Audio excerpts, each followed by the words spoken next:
Hey YouTube, today's video is about Tribe of Mentors by Tim Ferriss, this ginormous book here.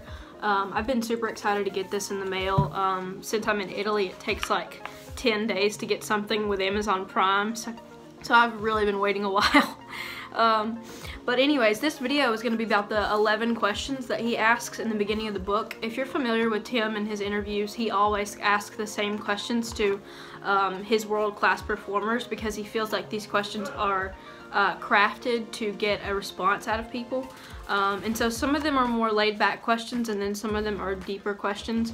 I am sitting on my porch in Italy, so if you hear noise or traffic, that's what that probably is. I can see someone walking by right now, and we have a really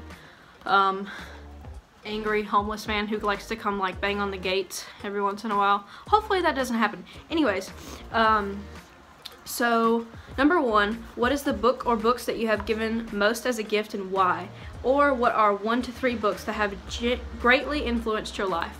So for me, the 2 books that I give out the most to people are Eat, Pray, Love and You Are a Badass. So both of the books are about kind of like self-improvement and jumping into your life and kind of like taking away all the negative things that you thought for yourself and kind of just letting it go and starting over. And I don't know, like my favorite holiday ever is New Year's because it represents like a fresh start. So I like to give that book away quite often, and the good thing about Eat, Pray, Love is there's so many copies in circulation now that I can always find it at the thrift store. So number 2, what purchase of $100 or less has most positively impacted your life in the last 6 months?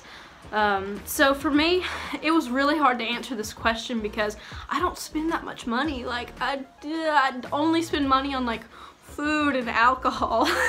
So honestly, for me, the purchase is gonna be books because like those are the one things that I don't mind spending money on. Like I paid like $18 for this because I want to read it when it first comes out. Like I want to be, like, especially in business, I want to know what's going on, like, when it happens. Like, you don't want to read a business book 3 years after it comes out because it's probably irrelevant.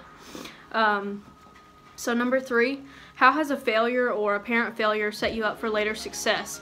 Do you have a favorite failure of yours? So I don't know if it's really a failure, but like the job at Yellowstone this year was definitely one of those things where I was just like, this did not go how I thought it would go in my head. And it definitely gave me the push that I needed to believe in being an entrepreneur and believe in working for myself, and that I have like the skills and abilities to actually do it. Because if you work for $9 an hour and you make a store $7,000 in a day, that's just ridiculous. Like that was the day where I was finally like, I don't care. Like, I don't care if I get to see the most beautiful scenery and there's elk in my backyard and, you know, it's a quick drive to waterfalls and mountains to climb. Like, it wasn't even worth it. Like, I did everything I wanted to do at Yellowstone and then I just quit the job. So that probably was my biggest failure that turned into like a manifestation of me realizing what I needed to do to get it together. So number 4, I really like this question. This is one of my favorites. If you could have a gigantic billboard anywhere with anything on it, metaphorically speaking, getting a message out to millions or billions, what would it say and why? It could be a few words or a paragraph. Okay, so my billboard. Are you ready for this? One day you will be dead, so do what makes you happy. Be kind and try to make a difference in someone else's life while you are here. That's it. I don't know. I don't think life is that complicated. I think we overcomplicate it, but we're all gonna die, so you should probably just enjoy your life and try to learn and grow and help other people and travel and experience and do whatever you want to do. Like, that's my basic beliefs. Okay, so number 5, what is one of the best or most worthwhile investments you've ever made? It could be an investment of money, time, or energy. So, I don't know if you guys knew this or not, but I used to weigh 190 pounds. So the best investment that I ever made was losing weight and taking my health as a serious priority because, you know, I didn't want to be fat for the rest of my life. I'm still working on it and I'm still overweight, but I'm not obese like I was. So taking my health as a priority, and then I also wrote down that going to therapy and investing in my own well-being, because that is one of the things that people leave out, like so often. Like, you take care of your house and your car and your family and your friends, but you forget about yourself. And so if you don't have that sound mental health, you really just can't, you know, you can't get through life very well. Like, going to therapy was probably one of the best decisions that I ever made, and I don't have like anything that revolutionary that I discovered in therapy, other than it just helps to talk to someone who has an unbiased opinion and, you know, can kind of lead you in the right direction and kind of help you when you're feeling down, especially for introverts, because we're not like really big on telling people how we feel about stuff. So I think that would be a good thing for anyone to invest in their mental and physical health. It's the best investment that I ever made. Number 6, what is an unusual habit or an absurd thing that you love? I will tell you my unusual habit, and it's probably going to get some weird comments, but I have had prison pen pals for the last 10 years or so. I pick prisoners online and write them a letter, mostly women, because like I don't want to get involved with some weird guy, and I just send them nice little cards in the mail and stuff. But I could probably do a whole video series about how to find a prison pen pal, but a lot of times people in prison are completely forgotten by their family, and you know, they're disregarded as people who shouldn't be in society, when a lot of them just have like drug charges, and you know, they were in the wrong place at the wrong time, or they got up with the wrong people, or you know, they were in a robbery and someone shot and killed someone and they didn't do it, but they got charged with it as well because they were there. So I mean, I don't make excuses for their crimes, because they're probably in prison for a reason, but I think that's one of my really weird hobbies, is to write people letters who are in prison. So number 7, in the last 5 years, what new belief, behavior, or habit has most improved your life? This one I wrote, I'd say it's the confidence I have in my capabilities. I try not to put too many limitations on all the things I want to accomplish. I believe I've become more loving in a lot of ways, and I accept people a lot more now. So I used to be really judgmental and like harshly judge people who were different than me.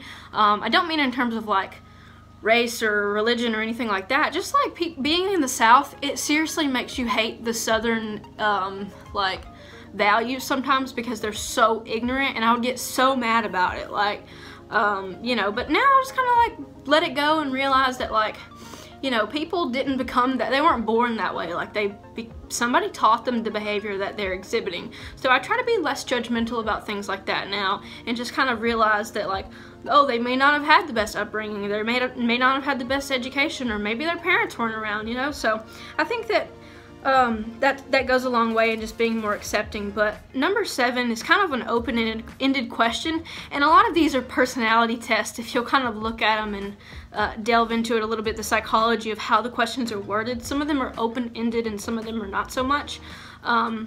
So number 8, what advice would you give to a smart, driven college student about to enter the real world? Also, what advice should they ignore? This is kind of relevant because I just graduated college and my best friend's just about to graduate college. I actually wrote something pretty significant for this. Please know that nobody knows what the hell they are supposed to be doing, so that feeling you have is normal. We don't get where we're supposed to be overnight. Try everything and you'll start to figure out what you like, but probably more importantly, what you don't like. Don't sacrifice parts of yourself to fit in, and don't ever let anyone convince you that what you're doing is too small. Ignore people who speak in absolutes and people who look for the ways that something will fail. This is the biggest thing for me, is people who pick apart your plans and tell you that it's not gonna work. Cut those people out. Like, those people will do nothing but spread negativity through your life, and they don't think open-endedly. For instance, they don't look at how something could succeed. They try to cut the thing down and try to make it into something that couldn't be possible. Like, all the inventions in the world were at one time thought to be absurd. Like a 3D printer. Can you imagine telling your elementary school self that 3D printers were going to exist? Like, even someone as young as me, I'm 23, and I can't imagine going up to me in 6th grade and being like, yo, do you know we're gonna be able to print a pizza, like, pretty soon? Like, it's super weird. So, number 9, what are bad recommendations that you hear in your profession or your area of expertise? So I'm a reseller, so basically what that means is that I buy products from stores and thrift stores and online and resell online. I sell on Amazon and eBay and Etsy. So probably the worst advice that I see given in this field is not necessarily advice, but the wide range of ripoffs at any given time of courses and classes and ebooks and software and all this bull crap that you don't need, that people are selling to newbies. So I guess my advice for you, if you get into reselling, is to just kind of learn as you go and start with what you have, and don't try to buy all this software that people are trying to sell you. Number 10, in the last 5 years, what have you become better at saying no to? Distractions, invitations, etc. What new realizations and or approaches helped? So I think that I just got better at saying no to not doing things I don't want to do. Like, for example, if someone invites me to a movie that I don't really want to see the movie, I'll just be like, no thank you, I don't really want to see that movie. Like, I don't lie, I don't say that I have something else to do, I don't say that I have some obligation. Like, I just tell them straight up, like, no, I don't want to see it, man. Like, it's cool. Like, people overthink things so much. Like, you don't have to do anything. Part of being an adult means that you don't have to do anything you don't want to do. That's what kills me about people who give Christmas gifts when they don't want to give them and are like, I have to get so-and-so something. And I'm like, no, you don't. Like, that doesn't matter. Like, it's unnecessary. So I don't do stuff that I don't want to do. Like, point blank. Sorry, not sorry. Number 11, so when you feel overwhelmed or unfocused or have lost your focus temporarily, what do you do? This is a tried and true method for me, is to get one of the best-selling self-help books and any self-help book in general, and just read it and write while I'm reading it. Like, every day I'll go and I'll sit down for about an hour and I'll have my journal here and then whatever book I'm reading here, and if I get like some kind of realization that, oh, this relates to this area of my life, I'll write about it, and just getting those thoughts out.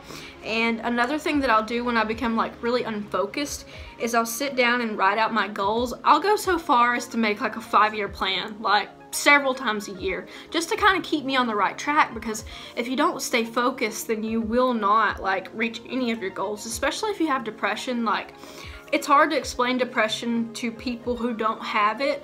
It's hard to explain why I want to sleep for 3 to 4 days and then wake up and be totally productive and make YouTube videos and, you know, start new businesses and design t-shirts and go to the gym and go to the park, and then other times I don't want to do a thing. So when I get in that slump, I have to kind of realize, okay, I'm in the slump, now what do I do?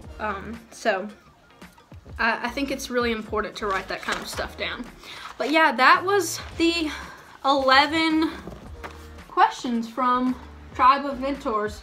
We answered them all. So just want to thank you guys for watching this video. I'm probably going to do a couple more videos on this book because it's so like dense, quite literally. So I'm going to be going through it and kind of picking it apart a little bit. It's made as a book that you can jump around. So I think that a good foundation to start reading this book though would be to answer these questions. So I'm going to leave a link or a link to the book in the description, but I'm also going to leave the 11 questions. That way you can answer them without having to buy the book. These questions are on Tim Ferriss's website, I'm sure. And I'll also leave a link to the Tim Ferriss podcast because it is so good. Like, you guys need to listen to it. He has some of the most interesting podcasts I've ever listened to, and I'm not like one to listen to a lot of podcasts, but that's definitely on my list to automatically download every time that he has a new one that comes out. So yeah, thanks so much for sticking with me, guys, and for watching this video, and hopefully you got something out of it. It always helps me to listen to other people talk through things. So yeah, thanks for watching the video, guys. Take care.